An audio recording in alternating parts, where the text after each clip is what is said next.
let's get started today. Thanks for joining. So we're going to have an exciting webinar about in-app monetization practices. We've got John Nolz from StormX joining us. He'll be talking through their Storm market, how users are rewarded with their Storm token, which involves cryptocurrencies and more. And just as a heads up, we will be recording this and sending it out for future access. So a little bit about myself first. I'm do product marketing here at YouAppi. Prior to this, I was at Tune for 4 years, where I did a mix of account management and product marketing. There I worked extensively with large advertisers from gaming to non-gaming, so they gave me a good exposure to monetization practices. And so I'm going to hand it over to John. He can do an intro about himself and a little about his experience. Hi, everyone. Thank you for joining us. Pleasure to share some of my experience and walk through this. I've been in the ad tech arena for 20-plus years. I've been in mobile advertising since early 2000, which puts me in the classification of a dinosaur in the space. I worked at InfoSpace, built an ad network at Hip Cricket, and then most recently was at Kochava, and then spent some time, was at Kochava, an MMP, and then worked at T-Mobile to help build out their ad measurement strategy for their emerging businesses group. And now I currently sit at Storm, and we'll tell you more about what Storm is about further in the presentation. Thanks, Sandor. Awesome. Thanks, John. Looking forward to hearing what you have to say and what you're doing over there at Storm. So a little bit about their agenda today. We're going to do an introduction into in-app monetization, just to level set. Then we'll talk through why ads, opportunity for video, the different ad formats, and rewarding users. That's when I'll hand it to John, and he can talk through the Storm market, the Storm token, cryptocurrencies, and rewarded video. And then I'll talk through some best practices there. So just to start it off, there are two major types of apps in the App Store and in Google Play Store. There's free and paid apps. And so the paid apps are the premium app. You pay up front for the prior to the install. This was popular early on, still exists, but it's not nearly as prevalent. And so on the left-hand side here, you can see the distribution of paid and free apps in the Google Play Store for the last 2 quarters of 2017. You can see the overwhelming majority are free apps, about 94%. So that's really where we want to focus today. And there are, within free apps, there are 2 subcategories, unoriginally called free app, where there's no cost to install and no in-app purchases. And then we also have freemium apps, which are no cost to install but offer in-app purchases. So just to dig in a little deeper within the monetization practices, we have in-app purchases, so going back to those, and really the key to a successful model in in-app purchases is finding that sweet spot.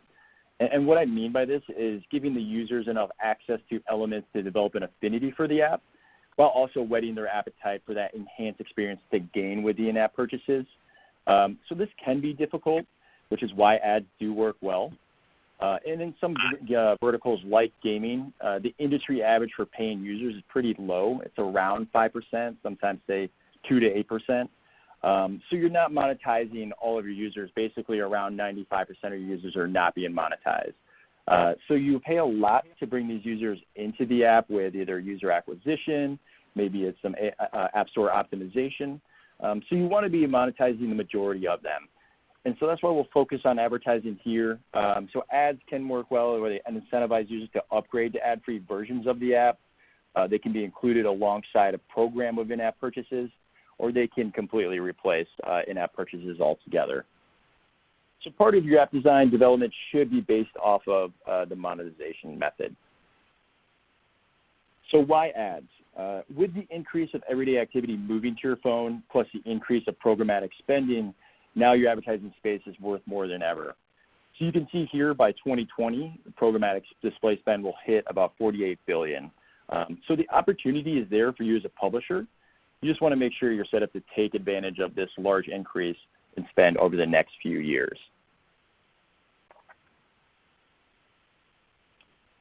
So in-app programmatic ad spend itself, we're seeing a shift of in-app programmatic ad spend from mobile web to in-app inventory. and you want to make sure you're focusing on the right type of monetization strategy and ad formats moving forward. In this graph, you can see there is a share of spending is completely shifting. So this is the last couple of years, and you can see that it is completely shifting into in-app inventory. So mobile web is on decline, but it's not to say mobile web ads do not work, but it's just that the spend is shifting, and it will continue to shift like that. So tapping into video, mobile video will top $14 billion by 2022. And a large part of this is because brand advertisers now feel comfortable that mobile video facilitates their messaging, really where like static adders and banners kind of fell short. And so it's all about that brand messaging being able to be communicated there. And awareness campaigns are becoming increasingly popular, especially with CPM and CPCV, or cost per completed view basis. And that's thanks to the high completion rate that video ad formats drive. So brands love the more engaging ads that videos provide. Publishers enjoy higher retention results because of these more engaging ads. Let's talk a little bit about some popular ad formats. First, native ads. These are in-app ads that natively look and feel of non-advertising content. You will see a lot of these in like Facebook or social media. Twitter has good native ads. We have interstitials, and these are ads that appear as full-screen pop-ups, and they can be placed at the entry or exit points of apps, and you can tailor it really however you want to. And last, we'll talk about rewarded video here. This is an exchange of value between the user and the developer. So the user typically has to view about 100% of the video to receive the reward that they were initially incentivized with. So they're usually non-skippable videos, run for about 15 to 30 seconds, and they're supported by client-side rewards. And digging in on those rewards, so here's a few examples of rewards for users. So for music apps, maybe it's like ad-free streaming or access to premium content. I know Spotify has a rewarded video product that allows you to view 30 or listen to 30 minutes of ad-free streaming. Or if you're a dating app, maybe you let users see who have viewed or liked their profile. Messaging apps, maybe credits or calls for maybe international texts or calls. Games, so in-game currency, extra lives in games. A lot of those are very popular. Photography apps, access to themes, collages, stickers. And last but not least, cryptocurrencies. And this is where I'm going to hand it off to John. He's going to take us through StormX's market. Thanks, Sandor. I'm going to flip to the next slide. Great. So a little bit about Storm. We started in 2016. We are currently an Android app, and we have created this marketplace we call the Storm Market. And really what the genesis behind the offering is to give people around the world an opportunity to earn anywhere, anytime from any device. I know it sounds lofty, but it's actually pretty incredible, and we're seeing a lot of people gravitate towards our product. We started off, like I said, in 2016, and currently we have about 1.5 million Storm makers and growing as we speak on a month-over-month basis. What we're doing is we're giving our users the ability to interact with brands, products, and services to earn cryptocurrency. And those products and services could be, an on-demand service like, taking a ride share or having a delivery service or installing a mobile game or an app. But what we do with our customers is we look at trying to, our advertisers, we look at trying to, help drive engagement by putting higher thresholds to our offerings. So, Sandor, if you can flip to the next slide, please. So we bring in two opportunities for the market. We provide users the opportunity, as I mentioned, to acquire or earn cryptocurrency that can be difficult for people in smaller countries or foreign countries or tier 2, tier 3 countries, and even in the U.S. We also provide an opportunity for brands to find new ways to engage with their customers. And I hear it all the time. I've been in this space, as I mentioned, at the front of the conversation here for about 20 years, and everyone's always trying to look for a creative way to engage with a new audience. What this is bringing audiences from the US, UK, and many other countries to engage with products and services, and then bring it into a different model. We use a cost per engagement model. So it's not just a straight up install. We actually try to advise our clients and customers to not do an install only campaign because of the nature of what we're doing, and I'm sure everyone on the line gets it. Incense or reward-based advertising tends to have people act on it and then go away. What we try to do is get them past a point of threshold where they're engaged and enjoying the experience, and more often than not, they extend and they don't drop off after they hit their achievement. Or we put in multiple goals to help identify and help them along a journey to achieve lifetime value. Next slide, please. Actually, I got it now. Thanks. Oh. So I want to talk about two things and share about our product, and then we can unpack it further with questions at the end of this. But the gig economy, a lot of people are talking about side hustles and side gigs and things like that. What our app is intended to do is drive engagement with people looking to do tasks. And those tasks currently are in the form of advertising engagement and installs or install plus achievement or subscription-based type performance-based programs. Where we're heading with the product is actually opening up for people to offer up jobs for people to earn either Bitcoin, Ethereum, or Storm tokens. And those jobs could be, micro tasks like installs and watching videos like we do today. Or it could be, imagine you're looking for someone to write website copy, someone to be a caterer, someone to do certain things. So what we're really doing is building a app to address the gig economy.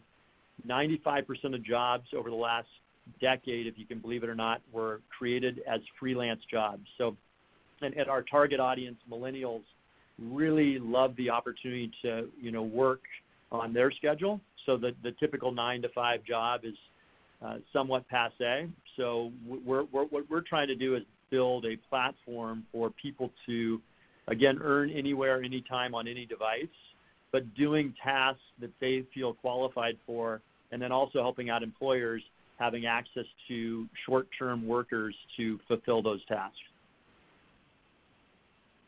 So talking about advertising in our current products. So we have Storm Play. It's an Android app, as I mentioned, where what we're trying to do is provide twofold. One, that customer value of earning cryptocurrency, and two, that advertiser value, where we're presenting lifetime value, driving engagement, providing moments of trust with our advertisers, and ideally bringing a positive return on ad spend. What we do is we have two different forms of advertising currently. One is an offer wall. What you're seeing on this screen, and the next slide we can go through some other things about the product. But essentially there's an offer wall. You tap on the offer. Here's the landing page. That landing page will describe in detail what you need to do to complete that. And then the monetary value up above that says 975,000 bolts, that's what you earn in exchange for installing and engaging with a product like Final Fantasy 15. Going to the next slide. So here's how the product works. It's really lean and simple, but we like the simplicity of it. So on the left of the screen is our offer wall, and you can see a variety of offers there, or maybe not. It's a little small. Let me hopefully you can see it on your screen, but you have Castle Clash and WAG and Slotomania, and essentially if you tapped on one of those offers, you'd go into the landing page and learn about how you earn bolts and the things you need to do. Right there, it's tracking your progress. So in this particular case, like I said, we put high thresholds in, so it's not just an install. So it's install and achieve level 6, and then an additional goal, an additional payout by achieving level 10. And by that time, we should have a good idea of understanding how to optimize the campaign, who's driving value, and ultimately, are we driving a positive return on ad spend for our advertiser. The third slide is where our video and rewarded video and where our partnership with YouAppi comes in. So we deliver an experience where someone can watch videos in a rewarded video environment, and every time they watch a video, they receive what we call bolts, which are a small portion of our Storm token. And every time they watch a video, they receive those bolts. And then the final screen is a showing of your actual wallet and how much money you've earned or your balance. And then we have options there that allow you to withdraw. And you can always come back on a daily basis, and there are new offers we're presenting. We're talking to a number of different advertisers that are eating this up, eating it up in a sense that they want to try it because it's a new and unique opportunity. And then two, once they try it, it typically performs well. It's not always 100%, as we know that in this game, but we've seen a 90% plus retention rate of our advertisers. So that points to a very good performance rate, and we're driving positive return on ad spend for the advertisers that advertise with us. So shifting to the last slide and showing what I think is another bit of importance to where we are. We are a global company, so we don't just operate in the U.S. U.S. happens to be our biggest market, but we operate in over 175, actually 187 different countries. So we do a lot of worldwide offers, and those worldwide offers often come from gaming companies. But essentially these countries, Singapore, Bangladesh, Russia, Turkey, India, they're all gravitating towards the opportunity here to earn anywhere on any device.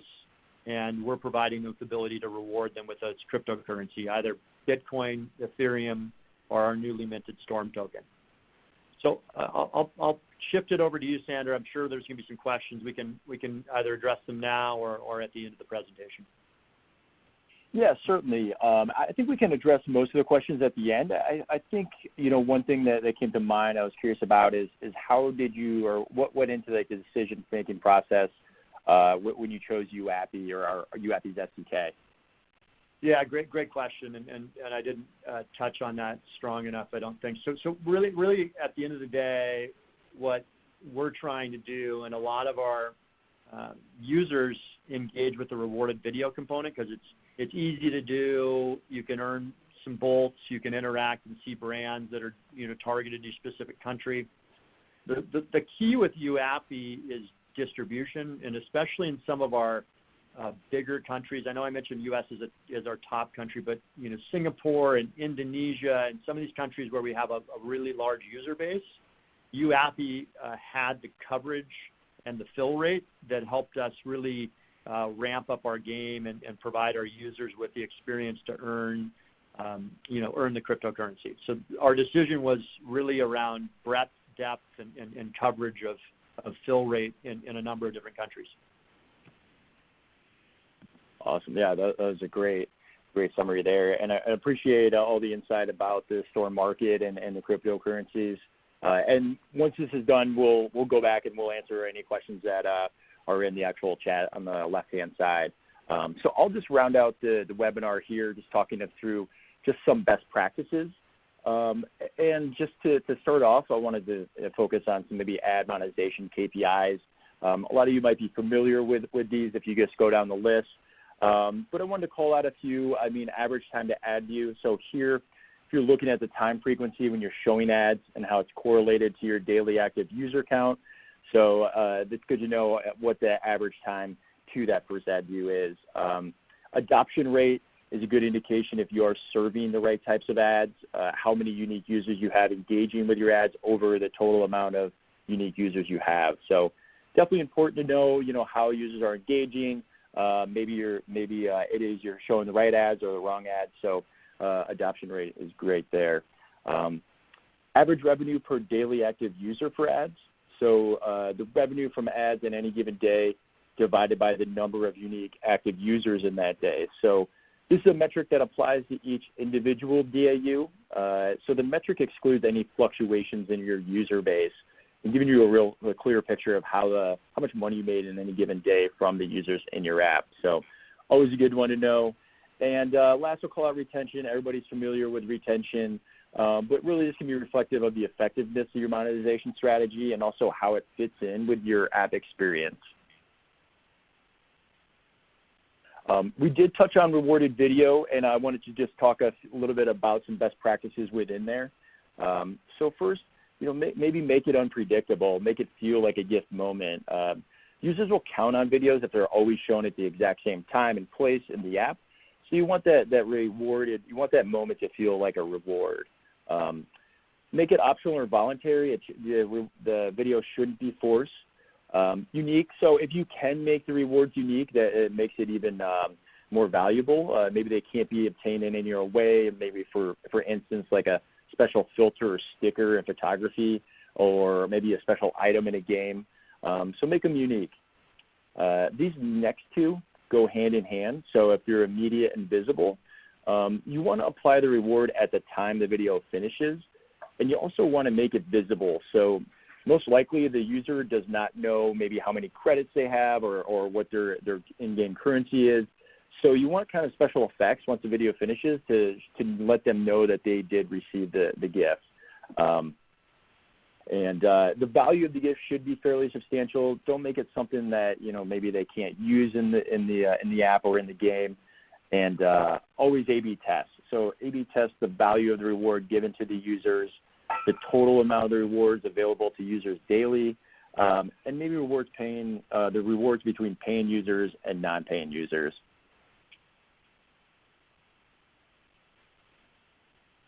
So working with large and small mobile companies, I've been exposed to a few different strategies for monetization. I wanted to share a few that have worked well. So one is maybe taking a programmatic approach. Here you present ads to users in specific situations. For instance, in a game, maybe you present ads to higher scoring users versus gating it and filtering it for not lowering scoring users. Higher scoring users are more likely to be invested in the game, more likely to watch 100% of the video, and stay retained within the game. If you present ads to lower scoring users, there probably is a higher chance that they may leave, and since they're less invested. Increase the ads the further into the app you get. So take more of a funnel approach. You don't want to bombard the users immediately with ads as soon as they install. So increase the ads the further into the app you get. Always follow best practices of the ad network in terms of the time between the ad load and ad show. You never really want the user waiting for an ad, so that can be frustrating for the user and especially for the app experience. And last, I want to round out with just some general best practices for publishers. So these first two tips really go hand in hand. Avoid rolling out a new SDK before a weekend or holiday. Especially with having people on hand within your own company and also at the vendor of the SDK. It's always best to maybe roll it out about middle of the week or so, and have an escalation plan in place. So, if you absolutely do have to roll them out before a weekend or holiday, make sure there is an escalation plan so that there is a process in place if anything goes wrong. User experience and game quality should be prioritized first, but always keep in mind to design your monetization strategy early. So again, it's all about the user experience, but your monetization strategy should fit hand in hand with that experience, and those generally you see the most success for. Ad frequencies, so test some more. Remember going back to those A/B test changes. So if it increases, improves the player experience, and that way, maybe you will get a better viewability on your ads. Frequency capping, going back to don't flooding the users with too many ads, and don't be too cautious of showing an ad in the first day of install. Now, remember, don't flood the user, but again, there is quite a large drop-off of retention after the first day of install. So again, you want to make sure you are monetizing those users who do drop off with some impressions. So don't be too cautious on showing an ad on the first day. Last, attribute all ad KPIs to an analytics tool. Maybe that goes back to my measurement background. But make sure you are measuring everything, especially attributing it to a tool that you can see what's going on in your app. And last, keep all SDKs up to date. SDKs are continually updated on a weekly or biweekly basis. There are issues where, privacy comes into play, and really, so you want to make sure you keep all of your SDKs up to date. And so that about rounds out the webinar for today. It looks like we do have a few minutes for questions.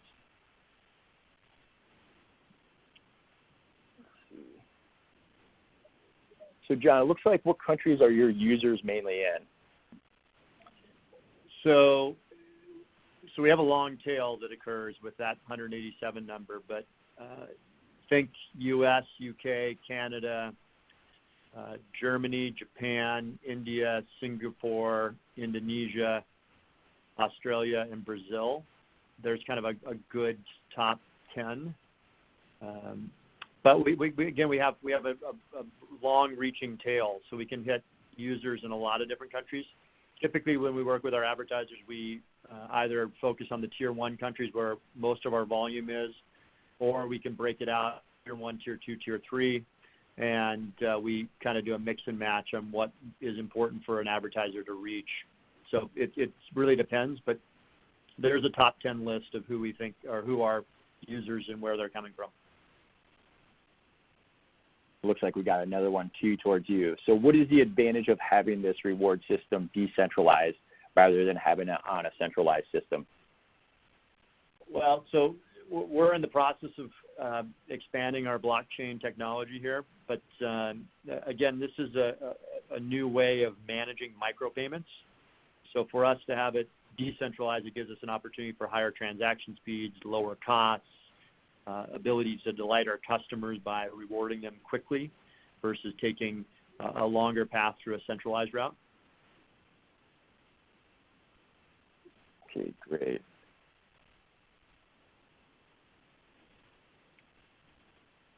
And it looks like that's about all the questions we got today. If there are any other additional questions, then definitely feel free to send it to YouAppi. John, you got anything else you want to say, or wrap it up? No, I'm good. I guess we could pause for a minute just to make sure we have all questions answered, but sure. and then thank everyone for their time.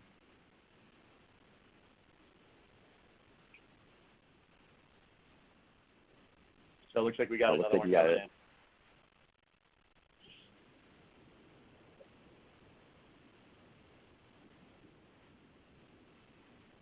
Another question. Did you see another question come through? Not yet. Probably being typed out. Got it. Yeah, and I'd encourage anyone else, if they have any additional questions, feel free to shout, or to Sandor's point, reach out to Sandor and we can follow up with answers.